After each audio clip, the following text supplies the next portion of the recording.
বিদ্যুৎ বিল বৃদ্ধি, ঘন ঘন বিদ্যুৎ বিভ্রাট এবং স্মার্ট প্রিপেইড মিটার চালুর প্রতিবাদে মঙ্গলবার তেলিয়ামুড়া মহকুমা কংগ্রেস কমিটির উদ্যোগে এক সাংবাদিক সম্মেলন অনুষ্ঠিত হয়।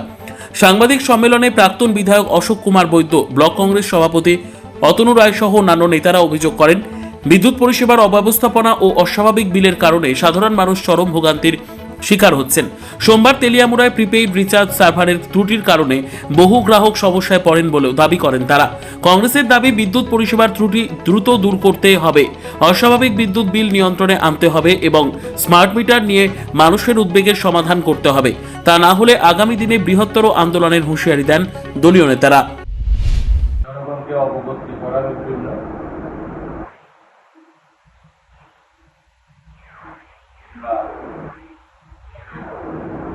ভারতীয় জাতীয় কংগ্রেস দলের পক্ষ থেকে এই বক্তব্যগুলো তুলে ধরছি।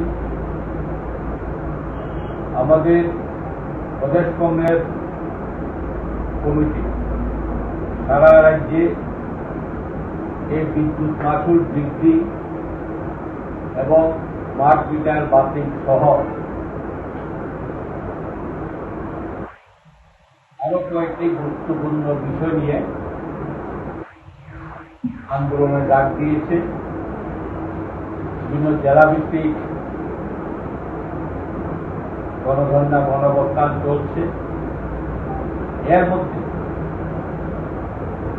আমরা যেটা পরিলক্ষিত করছি, তেলিয়ামুড়া মহকুমা বিদ্যুৎ ভোক্তা বিগত বর্ষ 2025 আমরা তেলিয়ামুড়া ব্লক কংগ্রেস কমিটির তরফ থেকে 7-8 দফা দাবি সনদ আমরা এখানে বিদ্যুৎ বিভাগে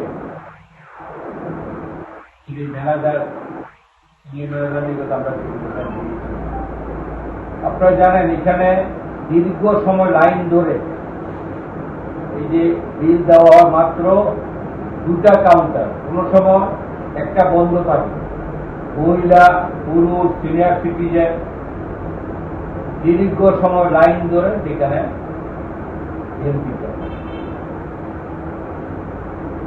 আমরা দাবি জানিয়েছিলাম যে অন্ততপক্ষে আরো 2-3টা কাউন্টার এখানে খোলা হোক, নতুবা সাইডে 2-3টায় মশলা